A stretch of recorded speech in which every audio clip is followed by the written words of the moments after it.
Movie की शुरुआत में हमें असान बे बर्ड सेंचुरी दिखाई जाती है, जहाँ पे काफी सारी भीड़ इकट्ठा होके हंगामा कर रही थी कि वो लोग बर्ड सेंचुरी की जमीन पे रिजॉर्ट बनने नहीं देंगे। मगर उनके आंदोलन और उनकी मांगों पे कोई भी ध्यान नहीं देता, तो कुछ जवान लोग गुस्से में पुलिस पे डंडा बजाने लगते हैं, जिसके रिस्पॉन्स में ये लोग पिटते भी खूब हैं। और इन सभी लोगों में से एक लड़का विक्ट्री पोज दे के वीडियो रिकॉर्ड कर रहा होता है। जल्द ही इस आंदोलन की न्यूज हर टीवी चैनल पे आने लगती है। साथ ही वहाँ पे हुई वायलेंस की भी अच्छी खासी न्यूज बन रही थी, क्योंकि इस मारपीट में एक पुलिस वाला मारा गया है। साथ ही उसके मर्डरर ली जिन को भी अरेस्ट कर लिया गया है। इसके बाद हमें अटॉर्नी ऑफिस दिखाया जाता है, जहाँ पे लॉयर बियून जैंग नाम के आदमी पे काफी भड़क रहा था, क्योंकि आंदोलन के दौरान हुई वायलेंस के पीछे जैंग का ही हाथ है। पर जैंग बिल्कुल बेफिक्र है, क्योंकि पुलिस के पास कोई भी एविडेंस नहीं है। तो बियून कहता है कि जिस लड़के ने उस पुलिस ऑफिसर को मारा है उसे अच्छे से इंटेरोगेट किया जाएगा, और अगर तुम्हारा नाम सामने आया तो मैं तुम्हें नहीं छोड़ूंगा। वहीं दूसरी तरफ डिस्ट्रिक्ट अटॉर्नी को हायर अप से कॉल आता है कि जैसे भी करके वायलेंस वाले मैटर को रफा दफा करो, और खास बात किसी को भी पता नहीं चलना चाहिए कि ये वायलेंस हमने ही करवाई है। साथ ही तुम प्रोसिक्यूटर बियून को भी ठिकाने लगा दो, क्योंकि वो काफी प्रॉब्लम्स खड़ी कर रहा है। इसके बाद डिस्ट्रिक्ट अटॉर्नी लॉयर बियून को बुला के उसकी अच्छे से क्लास लगाता है और कहता है कि मैंने सुना है कि तुमने फिर से किसी सस्पेक्ट को पीट के उसे ब्लैकमेल किया है। अगर तुम ऐसा ही करते रहे तो मुझे लीगल एक्शन लेना होगा। तो ये सुनकर बियून काफी गुस्सा है। इसके बाद हमें इंटेरोगेशन रूम दिखाया जाता है, जहाँ लॉयर बियून ली जिन नाम के लड़के को इंटेरोगेट करने आया है, क्योंकि आंदोलन में हुई वायलेंस में ली ने एक पुलिस ऑफिसर को मार डाला है। और फिर बियून ली से पूछता है कि तुम किस ऑर्गेनाइजेशन के लिए काम करते हो, क्योंकि मुझे पता है कि कल हुई वायलेंस में ज्यादातर लोग गैंगस्टर थे। तो बताओ मुझे कि तुमने किसके कहने पर पुलिस ऑफिसर को मारा था। पर ली बियून की बातों पे ध्यान नहीं देता और अपना इनहेलर खींचने लगता है, क्योंकि उसे अस्थमा है। तो ली का ये एटीट्यूड देखकर बियून की सनक जाती है और वो ली को ढंग से कूट देता है, ताकि वो ली को पीट पीट के उससे कन्फेस करवा सके। मगर उसकी मारपीट से ली की हालत काफी खराब हो जाती है, जिससे मजबूर होकर बियून को अपना इंटेरोगेशन रोकना पड़ता है। पर जब अगले दिन बियून इंटेरोगेशन रूम पहुंचता है तो वो देखता है कि ली तो मर चुका है, जिसे ऐसा देखकर बियून की चटक जाती है। इसके बाद ली के मर्डर केस में बियून को अरेस्ट कर लिया जाता है, क्योंकि बियून इस केस का प्राइम सस्पेक्ट है, क्योंकि वही लास्ट पर्सन है जो ली से मिला था। मगर बियून को अंदाजा है कि उसे फंसाया जा रहा है, कोई उसे फ्रेम करके ली को मरवाना चाहता था, ताकि ली इंटेरोगेशन के दौरान अपना मुंह खोलना दे। इसके बाद बियून के सुपीरियर मीडिया के सामने बियून को एक पागल आदमी करार कर देते हैं, जो कि अक्सर लोगों को मारता पीटता है। इसके बाद बियून को प्रिजन ले जाया जाता है, जहां उसे अब 15 साल की जेल काटनी है। मगर यहाँ पे बियून का अच्छे से स्वागत होने वाला है, क्योंकि इस जेल में बहुत से कैदी हैं जिन्हें बियून ने ही जेल भिजवाया है। तो वो लोग बियून को बुली करने लगते हैं। साथ ही वो लोग बियून को जम के मारते पीटते भी हैं। और खास बात, प्रिजन गार्ड भी इस पे ध्यान नहीं देता, और फिर दिन रोज ये कैदी बियून को बुली करते रहते हैं, जिससे बियून की हालत काफी खराब हो जाती है। ऐसे ही एक दिन बियून प्रिजन में टीवी देख रहा होता है, तो वो ये देखकर काफी हैरान है कि उसके प्रीवियस बॉस चीफ वू ने कांग्रेसमैन के साथ हाथ मिला लिया है। साथ ही इनके कॉर्पोरेशन से असान बर्ड सेंचुरी का रुका हुआ काम फिर से चालू हो गया है। तो ये देखकर बियून समझ जाता है कि उसे चीफ वू और कांग्रेसमैन कैंग ने मिलकर फंसाया है। साथ ही चीफ वू अपनी जॉब छोड़ के मेयर के इलेक्शन में खड़ा हो रहा है। तो बियून को पुराना सीन याद आने लगता है, जहां उसके दोस्तों ने ही उसकी हेल्प करने से मना कर दिया था, और तो और उन लोगों ने कोर्ट में बियून के खिलाफ गवाही भी दी थी, जिस वजह से बियून को 15 साल की जेल हुई है। ऑब्वियसली बियून के सभी साथियों ने उसे बिट्रे कर दिया था। इसके बाद बियून प्रिजन वार्डन से रिट्रायल की रिक्वेस्ट करता है, पर प्रिजन वार्डन उसकी हेल्प करने से मना कर देता है, क्योंकि ये वार्डन उस पॉलिटिशियन के लिए काम करता है जिसने दंगे करवाए थे। ऐसे ही फिर कई दिन बीत जाते हैं। तब एक दिन दो पुलिस ऑफिसर प्रिजनर से पूछते हैं कि क्या तुम में से कोई रियल एस्टेट और उससे रिलेटेड लॉज के बारे में जानता है, क्योंकि मैं बड़ी मुसीबत में फंस गया हूँ। तो अच्छा मौका देख के बियून इन ऑफिसर्स की हेल्प कर देता है, जिससे इनका काफी फायदा हो जाता है। तो ये लोग बियून की काफी रिस्पेक्ट करने लगते हैं। साथ ही वो लोग उन कैदियों को सबक सिखा देते हैं जो बियून को बुली करते रहते हैं। और फिर ऐसे ही बियून को प्रिजन में 5 साल बीत जाते हैं, जिसके बाद हमें एक जवान प्रिजनर दिखाया जाता है, जो कि फ्रॉड के इल्जाम में जेल काट रहा है। तो एक दिन उससे मिलने उसकी जीएफ आती है, जिसे पूरा भरोसा है कि उसका बॉयफ्रेंड बिल्कुल इनोसेंट है। पर वो लड़का सिर्फ इतना ही कहता है कि अगर तुम मुझे भूल जाओ तो अच्छा होगा। तो ये सुनकर वो लड़की काफी दुखी है। वहीं दूसरी तरफ अपनी लीगल नॉलेज को यूज करके बियून इस प्रिजन का बॉस बन चुका है, जहाँ सभी लोग उसे एल्डर कह के बुलाते हैं, क्योंकि बियून ने पिछले 5 साल में काफी प्रिजनर्स की हेल्प की है और तो और उसने कई कैदियों के सेंटेंस को भी कम करवाया है, जिससे अब बियून इस प्रिजन का बॉस बन गया है। पर एक दिन बियून का ध्यान उस यंग फ्रॉड पे जाता है, क्योंकि ये लड़का वही डायलॉग बोल रहा था जो मरने से पहले ली जिन ने कहा था। तो अब बियून को डाउट है कि ये लड़का ली जिन को जानता था। शायद ये लड़का उन कॉन्स्पिरेटर्स को जानता है जिसने ली जिन को मरवा के बियून को फ्रेम किया था। तो बियून उस लड़के से कहता है कि मैं तुम्हें आजाद करवा सकता हूँ, मगर तुम्हें मेरी हेल्प करनी होगी। तो कुछ सोच के वो लड़का अपनी 5 साल पुरानी कहानी सुनाने लगता है, जिसके हिसाब से 5 साल पहले कुछ गैंगस्टर्स ने उस जैसे काफी लो क्लास ठग्स को हायर किया था, ताकि वो लोग बर्ड सेंचुरी पे हो रहे आंदोलन में जाके मारपीट मचा सकें। तो जब हमसे पुलिस वालों को मारने के लिए कहा गया, तब मैं काफी घबरा गया, तो मैं बिना काम पूरा किए ही वहां से भाग गया। वैसे उस हमले को जेंग नाम के बंदे ने करवाया था, जो कि रिजॉर्ट के कंस्ट्रक्शन का इंचार्ज था। तो ये सुनकर बियून स्माइल करने लगता है, क्योंकि आज उसके कई सारे डाउट्स क्लियर हो गए हैं। साथ ही वो न्यू मोटिवेशन के साथ केस को रीस्टडी करने लगता है और फिर बियून इस लड़के को अपनी टीचिंग देने लगता है। साथ ही ये लड़का बिग पॉलिटिशियंस और चीफ प्रोसिक्यूटर यांग के फेक साइन करने सीखने लगता है, ताकि वो बियून की हेल्प कर सके। इसके बाद बियून अपनी लीगल नॉलेज यूज करके इस लड़के का रीट्रायल करवाता है, जिसमें कोर्ट अपना प्रिजन ऑर्डर रिवोक कर लेती है, यानी अब ये लड़का आजाद होने वाला है। तो वो अपनी खुशी बियून से शेयर करने चला जाता है। तो बियून उसे एक पेपर देते हुए बोलता है कि इस पेपर में उन लोगों की लिस्ट है जो 5 साल पहले मेरे खिलाफ खड़े हुए थे, साथ ही उन लोगों ने मुझे धोखा दिया था। तो लड़का कहता है कि फिक्र नॉट बॉस, मैं तुम्हारे काम को हर हालत में पूरा करूंगा। आजाद होने के बाद ये लड़का अपने दोस्तों से मिलने चला जाता है, जहाँ पे हमें इस लड़के का रियल नेम पता चलता है, जो कि हान है। तो हान अपनी फ्रॉड टेक्निक्स का यूज करके पता लगा लेता है कि ली जिन जो बियून के हाथों मरा था, उसे सीरियस अस्थमा था, यानी कि वो पहले से ही काफी बीमार था। वैसे ये मोटू वही आदमी है जिसने कोर्ट में बियून के खिलाफ गवाही देते हुए कहा था कि ली जिन तो बिल्कुल ठीक था, उसे कोई अस्थमा नहीं था। यानी इस मोटू ने कोर्ट में झूठी गवाही दी थी। तो हान इस पूरी कन्वर्सेशन को रिकॉर्ड कर लेता है। इसके बाद वो अपने रिकॉर्डर को प्रिजन तक पहुंचा देता है, जहां इस रिकॉर्डिंग को सुन के बियून को सारा माजरा समझ में आ जाता है। इसके बाद फिर हम देखते हैं कि चीफ वू को कैंग का कॉल आता है, जो वू को बताता है कि मुझे पता चला है कि बियून ने रिट्रायल के लिए अप्लाई किया है। साथ ही इस बार बियून के पास कोई ठोस सबूत है, प्रोबेबली मेरे ही किसी ठग ने अपना मुंह खोल दिया है। जिसके बाद चीफ वू जेंग से मिलने चला जाता है, जहां वो जेंग की अच्छे से धुलाई लगाने लगता है और कहता है कि इलेक्शन में सिर्फ 1 महीना बचा है, अगर उससे पहले तुमने ये प्रॉब्लम सॉल्व नहीं की तो मैं तुम्हें मरवा दूंगा। तो जेंग गुस्से में उस मोटू को पकड़ लेता है, जिसने हान के सामने अपना मुंह खोला था, और फिर ये लोग मोटू को पीट पीट के उसे मार डालते हैं। वहीं चीफ वो एक लॉयर से जाके मिलता है और कहता है कि तुम बियून के अच्छे दोस्त थे ना, तो तुम बियून से जाकर मिलो और कोशिश करो कि बियून का ट्रायल 1 महीने पोस्टपोन हो जाए, क्योंकि उससे पहले इलेक्शन होने वाले हैं। मैं कोई भी प्रॉब्लम देखना नहीं चाहता। इसके बाद ये आदमी बियून से मिलने चला जाता है, जहां वो बियून को धमकाते हुए कहता है कि तुम चाहे कितनी भी कोशिश क्यों न कर लो, हम तुम्हारा रिट्रायल होने नहीं देंगे। तो बियून ये कह के निकल जाता है कि तुम लोगों ने मुझे धोखा देके फंसाया है, जिसका बदला तो मैं लेके रहूंगा। इसके बाद हमें हान दिखाया जाता है, जो उस मोटू से मिलने जाता है जिससे उसने ली मर्डर केस का पता लगाया था। तो उसकी हालत देखकर हान काफी घबरा जाता है और फिर वो बियून से कहता है कि आपने मेरी हेल्प की थी, तो मैंने आप तक एविडेंस पहुंचा दिए। अब मैं आपके साथ कोई भी कांटेक्ट रखना नहीं चाहता, वरना मैं भी मारा जाऊंगा। पर अगले दिन कुछ सोच के हान बियून से मिलने चला जाता है, जहां बियून उससे कहता है कि अब तुम चाहे कितना भी भाग लो, चीफ वो तुम्हें ढूंढकर मार डालेगा। तो अगर जिंदा रहना चाहते हो तो मेरा काम करते रहो, जिसके लिए हान न चाहते हुए भी मान जाता है।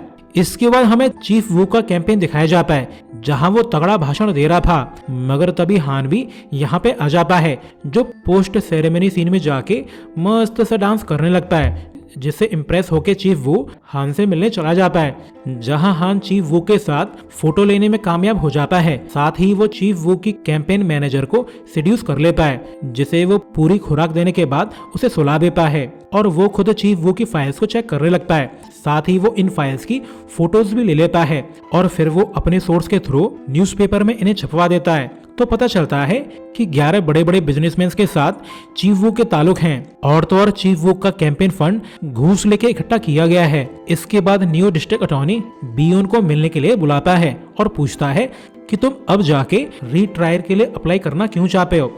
तो बियोन बता देता है कि सर, जब मुझ पे मर्डर चार्जेस लगाए गए थे तब पिछले डिस्ट्रिक्ट अटॉर्नी ने मुझे कांटेक्ट करके कहा था कि अगर मैं मर्डर के आरोप में गिल्टी प्लीड कर लूं तो मेरा प्रिजन सेंटेंस छोटा से छोटा रखा जाएगा। मगर मुझे अंदाजा नहीं था कि डिस्ट्रिक्ट अटॉर्नी और मेरे सभी दोस्त पॉलिटिशियंस के साथ मिलके मुझे फ्रेम करना चाहते हैं और वो ऐसा करने में कामयाबी हो गए। तो कुछ सोच के डिस्ट्रिक्ट अटॉर्नी रीट्रायल के लिए परमिशन दे देता है। वहीं जब चीफ वू को रीट्रायल का पता चलता है तो वो डर्टी प्ले करने लगता है, जिसके लिए वो प्रिजन वार्डन को कॉल करके बोलता है कि किसी भी बहाने से पूरी प्रिजन की तलाशी लो और फिर बियोन के प्रिजन सेल से जो भी चीजें हासिल हो उन्हें डिस्ट्रॉय कर दो।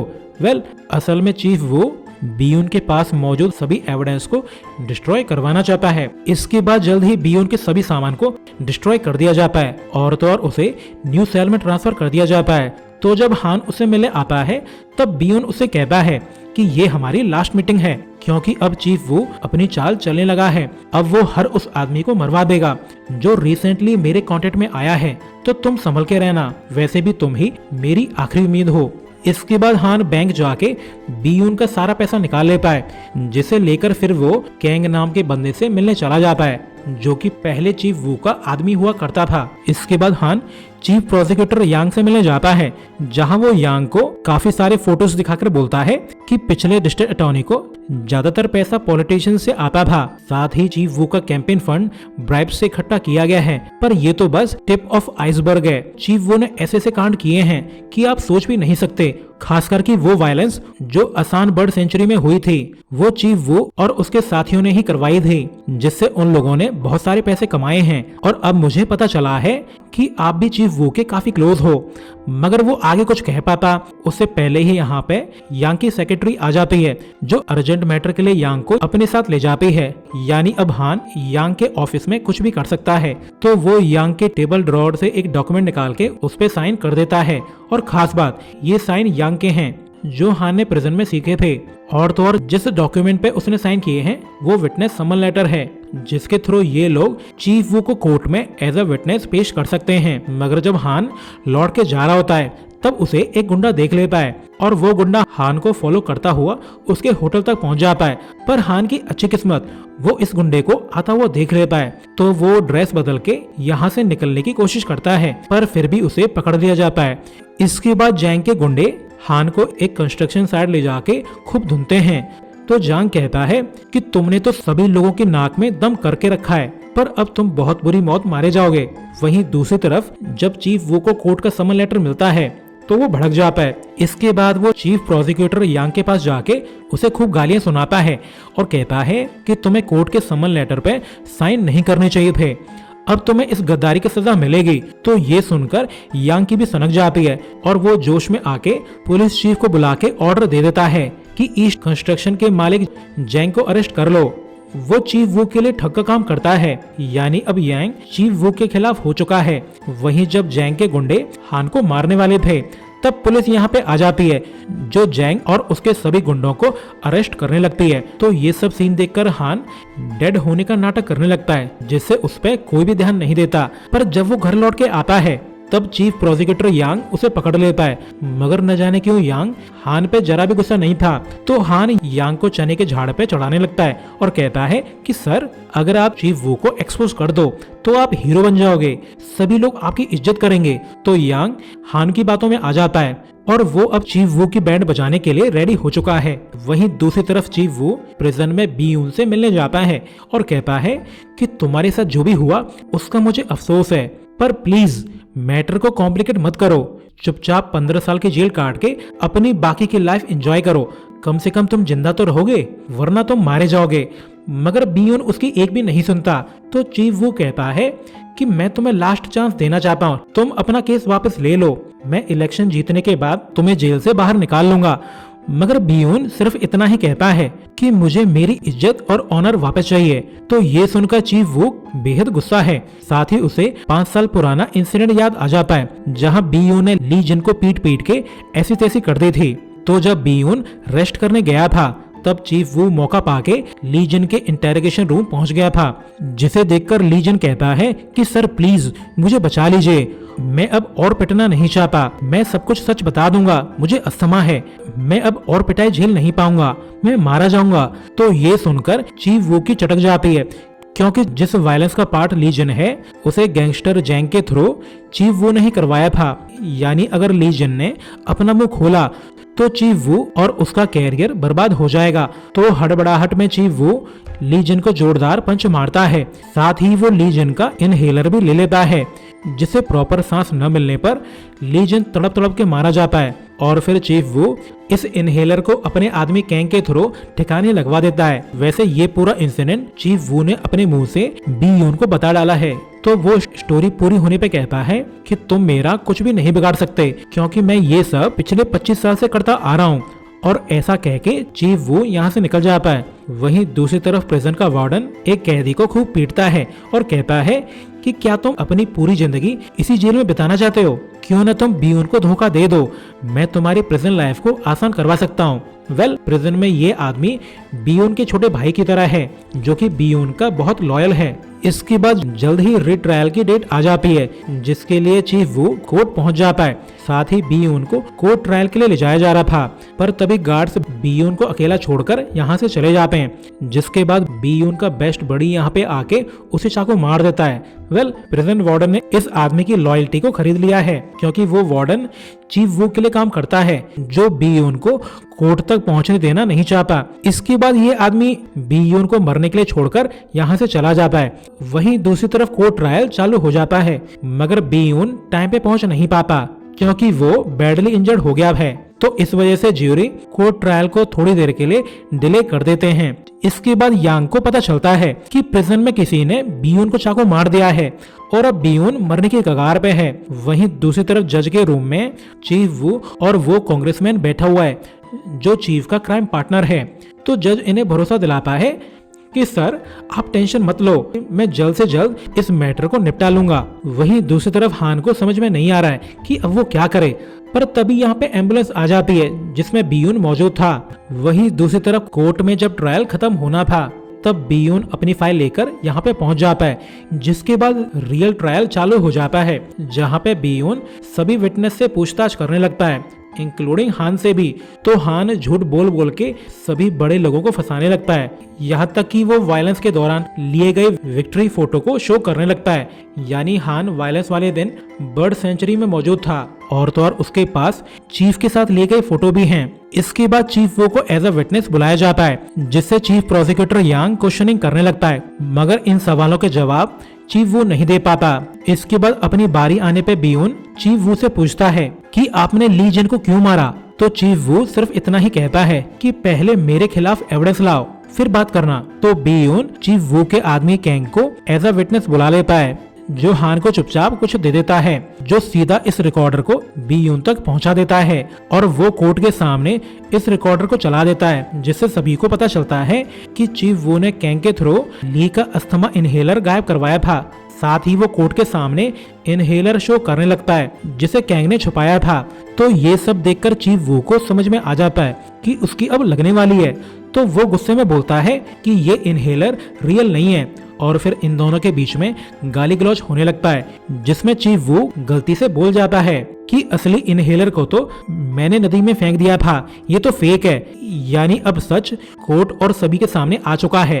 तो चीफ वू गुस्से से पागल हो जाता है, जिसके बाद उसे अरेस्ट कर लिया जाता है। इसके बाद जज बीयून से पूछता है कि क्या तुम कुछ कहना चाहते हो? तो बीयून कहता है कि मैं पहले बहुत वायलेंट हुआ करता था।